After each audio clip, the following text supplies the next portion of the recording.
Hello everyone, आप सब कैसे हैं। मैं उम्मीद करता हूं कि बहुत अच्छे होंगे और अपनी पढ़ाई को बहुत अच्छे से कर रहे होंगे। मैं आकाश कुमार बढ़ाना आईसीटी वर्चुअल क्लासरूम में आपका बहुत बहुत स्वागत करता हूं मेरे प्यारे बच्चों। जैसा आपको पता है मेरे प्यारे बच्चों, बेसिकली हमारी आपका जो है 9th क्लास है और 9th क्लास में हम लोग देखते हैं पॉलिटिकल साइंस। चैप्टर चल रहा है डेमोक्रेटिक राइट्स, लोकतांत्रिक अधिकारों को हम लोग देख रहे हैं और काफी कुछ इसमें देख चुके थे हम लोकतांत्रिक अधिकारों में। तो कल हमने जो हमारे शोषण के विरुद्ध अधिकार है, इस पर हमने बात की। फिर हमने शोषण के विरुद्ध अधिकार के बाद हमने बात की थी धार्मिक स्वतंत्रता की। क्लियर है? उससे आगे बढ़ेंगे। तो सबसे पहले मुझे बताइए, शोषण के विरुद्ध अधिकार में आपका कोई डाउट है, कोई क्वेरी है, कोई क्वेश्चन है जो आपको समझ नहीं आया है, तो आप मुझसे बेधड़क पूछ सकते हैं कि सर शोषण का विरुद्ध अधिकार का मतलब क्या है, कैसे हम उसको एक्सप्लेन करेंगे, क्या हम समझेंगे। इसमें कुछ भी पूछना हो तो आप मुझसे पूछ सकते हैं। क्लियर है?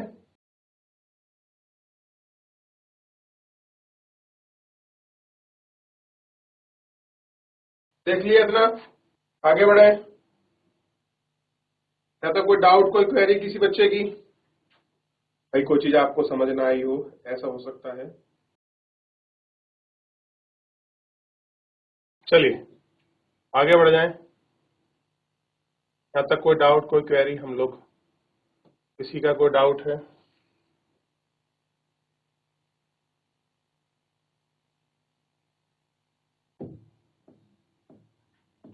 सांस्कृतिक और शैक्षणिक अधिकारों को हम लोग देख रहे हैं। आप हैरान हो सकते हैं कि हमारे संविधान निर्माता अल्पसंख्यकों को और अधिकार के लिखित गारंटी को लेकर इतने सचेत क्यों थे।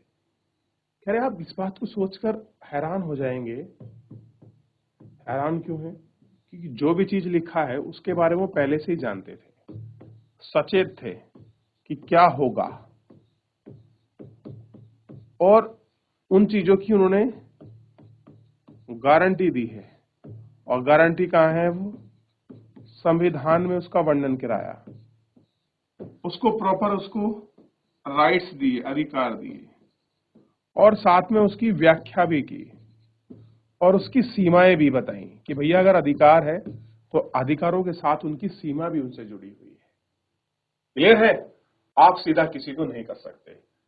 तो हम अब देख रहे थे संस्कृति और शैक्षणिक अधिकार कि अल्पसंख्यकों के अधिकारों के लिए लिखित गारंटी है, और बहुसंख्यक के बारे में सारी चीजें हमने देख ली। अब इससे आगे बढ़ते हैं और कह रहे हैं हम ये अधिकार कैसे मिल सकते थे। कह रहे जो हमें अधिकार है ये कैसे मिल सकते थे, इसके विषय में थोड़ा सा हम बात करेंगे। अधिकार गारंटी के तहत तब ये हमारे किसी काम के नहीं है अगर हम इन गारंटियों को मानने और लागू करने वाले हों। कैसे हो? मानने वाले हों और लागू करने वाले ना हों। संविधान में दिए गए मौलिक अधिकार महत्वपूर्ण है, इसलिए लागू किया जा सकता है। हम उपयुक्त अधिकारों को लागू करने की मांग करने के अधिकार है। हमारे पास उन्हें लागू करने का उपाय है संविधान उपचार, संवैधानिक उपचार, आर्टिकल 32। किसकी बात कर रहे हैं? आर्टिकल 32 संवैधानिक उपचार। अगर कोई आपका अधिकार लागू नहीं होता, मान लीजिए स्वतंत्रता, समानता, ठीक है, निजता, शोषण के विरुद्ध अधिकार, शैक्षणिक शिक्षा और अल्पसंख्यकवादी का कोई भी अधिकार लागू नहीं है, तो अनुच्छेद 32 के तहत आपको ये प्रोविजन है कि उन अधिकारों को लागू करने के लिए या उन अधिकारों की मांग करने के लिए आप कहां जाएंगे। यह भी मौलिक अधिकार है कि अधिकार अधिकारियों को प्रभावी बनाता है। संभव है कि कोई कई बार अधिकारों का उल्लंघन कोई नागरिक या कोई संस्था या फिर स्वयं सरकार ही कर सकती है। कोई भी कर दे, कोई नागरिक कर दे, कोई संस्था कर दे, स्वयं कोई सरकार करते, ये भी नागरिक हो सकता है। पर इसमें इसके सहारे किसी भी अधिकार का उल्लंघन हो रहा हो, तो मान लीजिए कोई कुछ चीज है और उसमें कोई अधिकार का आपका उल्लंघन हो गया हो, तो हम अदालत के जरिए उसे रोक सकते हैं, समस्या का निदान पा सकते हैं। मौलिक अधिकार का मामला हो तो सीधे सर्वोच्च न्यायालय में किसी राज्य के उच्च न्यायालय में जा सकते हैं। डॉक्टर अंबेडकर ने संवैधानिक उपचार के अधिकार को हमारे संविधान की आत्मा और हृदय कहा है। क्या कहा है? आत्मा और हृदय। मौलिक अधिकार विधायिका, कार्यपालिका और सरकार द्वारा गठित भी प्राधिकार की गतिविधियों और फैसलों के ऊपर मौलिक अधिकार का उल्लंघन करने वाले का कोई कानून नहीं बना सकता, कोई फैसला नहीं लिया जा सकता। विधायिका और कार्यपालिका के बिना ही फैसले मौलिक अधिकार का हनन हो सकते हैं, उसे कम फैसले करने या कम अवैध हो सकता है। केंद्र और राज्य सरकारों के द्वारा बनाए गए कानून को, नीति और फैसलों को राष्ट्रीयकृत बैंक, बिजली बोर्ड जैसे द्वारा गठित संस्थाओं की नीति और फैसले को चुनौती दे सकते हैं। ठीक, वे भी व्यक्ति या निजी संस्थाओं के खिलाफ मौलिक अधिकार मामले में दखल दे सकते हैं। सर्वोच्च न्यायालय उच्च न्यायालय को मौलिक अधिकार लागू करने के मामले में दिशा निर्देश देती है। आदेश या रिट का अधिकार है और अदालतें गड़बड़ी का शिकार होने वाले हर्जाना दिलाती है, गड़बड़ी करने वालों को दंडित करती है। अध्याय 4 में हम देखें कि हमारे देश में न्यायपालिका, सरकार और संसद की स्वतंत्रता है। हम यह भी देख सकते हैं कि न्यायपालिका बहुत शक्तिशाली है। नागरिकों के अधिकार के लिए जो कुछ जरूरी है वह उसे करने में सक्षम है। कैसे है? जो भी कुछ है उस न्याय को, उस रूल को वो लागू करने में सक्षम है। हम इसको देख सकते हैं।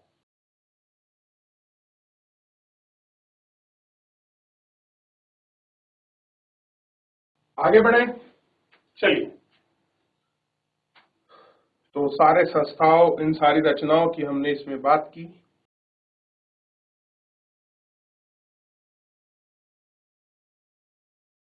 आगे बढ़े, चलिए आगे देखते हैं और एक एक करके उन सारी बातों को जानेंगे हम और जानने का प्रयास करेंगे क्या कुछ कैसे है। चलिए,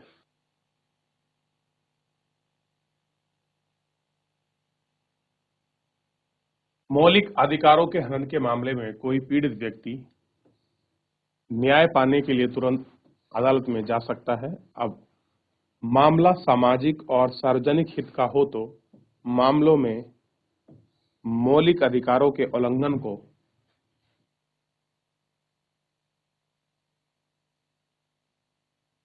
लेकर व्यक्ति अदालत जा सकता है। मान लीजिए आपका कोई मौलिक अधिकार हनन हुआ, चाहे समानता को लेकर, ठीक है, और चाहे आपका शोषण हुआ हो या कोई आपके जो है अधिकार आपके वंचित किए गए हैं, ठीक,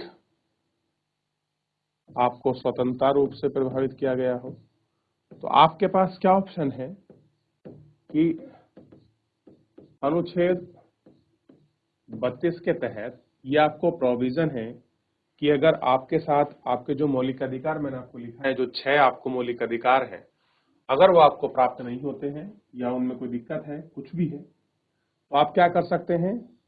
सुप्रीम कोर्ट का दरवाजा खटखटा सकते हैं। आप सीधे सुप्रीम कोर्ट जा सकते हैं। ऐसे ही है अनुच्छेद आर्टिकल 226 के तहत आप हाई कोर्ट जा सकते हैं। क्लियर है? तो आर्टिकल 32 ये आपको प्रोवाइड कराता, जिसे हमने कहा गया है संवैधानिक उपचार का नाम दिया है हमने। क्लियर है? इसमें आप सीधे जो है मूल अधिकारों को लागू कराने के लिए आप supreme court oblique high court जा सकते हैं। यह अधिकार आपको प्राप्त कराता है। और कैसे? PIL के माध्यम से। PIL, पब्लिक इंटरेस्ट लिटिगेशन के माध्यम से आप अपने मुद्दे को कर सकते हैं। ठीक, आपको कोई वकील करने की जरूरत नहीं है। आप एक PIL दायर करवाइए किसी वकील के माध्यम से, खुद भी कर सकते हैं और फिर आपको पूरा उसमें सहयोग मिलेगा। किसी व्यक्ति, किसी समूह के, किसी कानून के या किसी काम के खिलाफ सार्वजनिक हितों की रक्षा के लिए सर्वोच्च न्यायालय, उच्च न्यायालय में जा सकता है और जज के सामने पोस्ट कार्ड पर लिखी अर्जी यानी कि इस तरीके से एप्लीकेशन लिखकर भी उठा सकता है और न्यायाधीश को लगे कि सच में इस मामले का सार्वजनिक हित में चोट पहुंचाई गई है तो वे मामले में विचार करके स्वीकार कर सकता है। यानी कि आपकी पीएल को जज पहले देखे कि वाकई में सही बात कर रहा है, उसको एक्सेप्ट करे, एक्सेप्टेबल हो, एक्सेप्ट के बाद फिर उस पर वो एक्शन लेगा। तो ये सारे प्रोविजन है, ये सारे राइट्स हैं जो आपको कॉन्स्टिट्यूशन प्रोवाइड कराता है।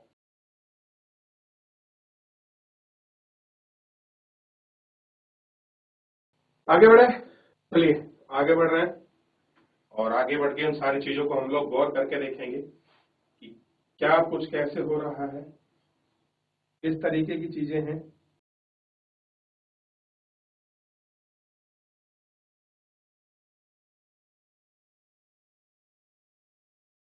चले आगे बढ़ रहे हैं, देखिए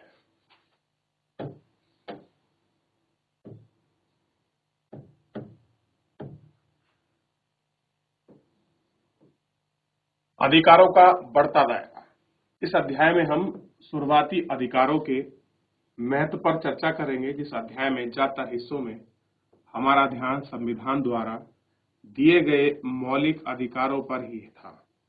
सोच कर सकते हैं कि संविधान द्वारा दिए गए मौलिक अधिकार ही नागरिकों को मिलने वाले अधिकार, यह अधिकार सही नहीं है। मौलिक अधिकार बाकी सारे अधिकारों के स्रोत हैं। हमारा संविधान और हमारे कानून हमें बहुत सारे अधिकार देता है और साल दर साल अधिकारों का दायरा बढ़ता गया।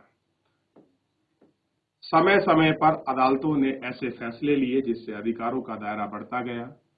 प्रेस की स्वतंत्रता का अधिकार, सूचना का अधिकार, शिक्षा का अधिकार जैसी मौलिक चीजें अधिकार में कहीं विस्तारित हैं, उनसे निकली और अब स्कूली शिक्षा हर अधिकार पर बन चुकी है।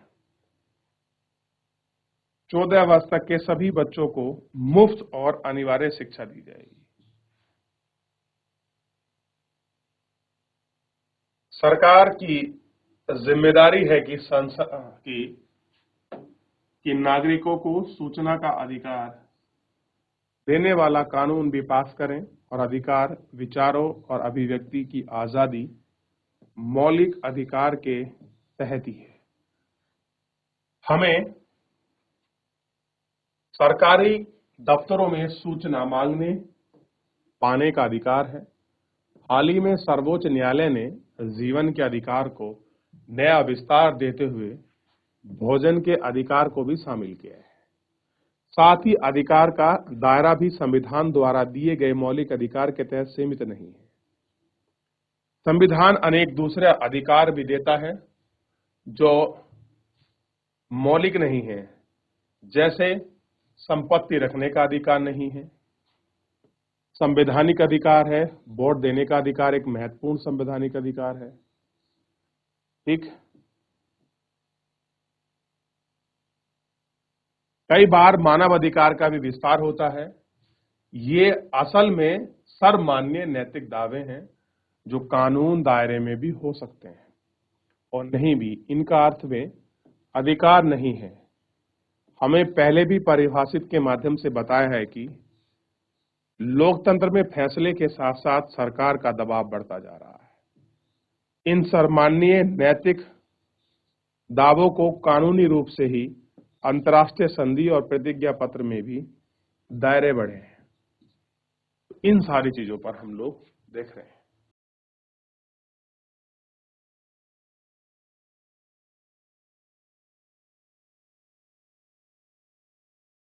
देख लिया, आगे बढ़े। दायरे हमको देखने, हम इस प्रकार देखते हैं कि अधिकारों का दायरा बढ़ता जा रहा है। समय नए अधिकार सामने आ रहे हैं, लोग संघर्ष हासिल हुए हैं, विकास और नए संविधान निर्माताओं के साथ साथ अधिकार सामने आते हैं। संविधान अध्याय में देख सकते हैं, नागरिकों की तरह अधिकार उनके इस प्रकार है।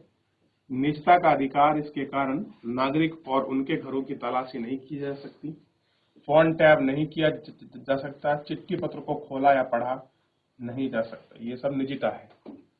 पर्यावरण अधिकार में पर्यावरण पाने का अधिकार, नागरिकों को स्वास्थ्य पर प्रतिकूल ना हो, आवास में पाने का अधिकार, स्वास्थ्य सेवा, भोजन पानी तक पहुंचने का अधिकार।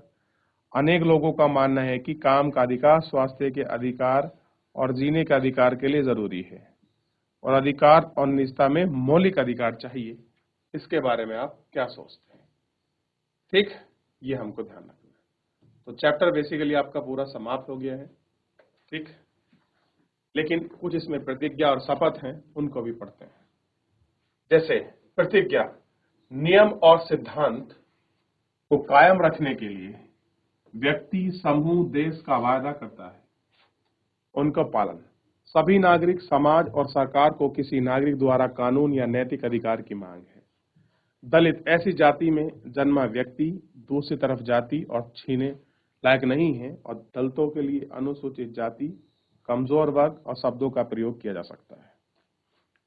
मानव जाति का ऐसा समूह जिसे लोग आपस में एक मूल या समय वंश के हैं या जाति समूह के हैं, तो आचरणों में धार्मिक विश्वास और ऐतिहासिक स्मृति से जुड़े हैं और वो सम्मान है।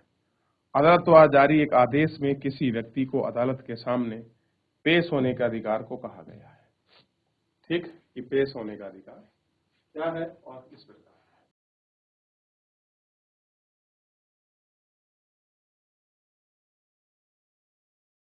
चलिए आगे बढ़े। अब बात कर रहे हैं आर्थिक, सामाजिक और सांस्कृतिक अधिकारों पर। ऐसे अधिकारों की मान्यता दी गई जो भारतीय संविधान में मौलिक अधिकार सीधे नहीं जुड़े हैं।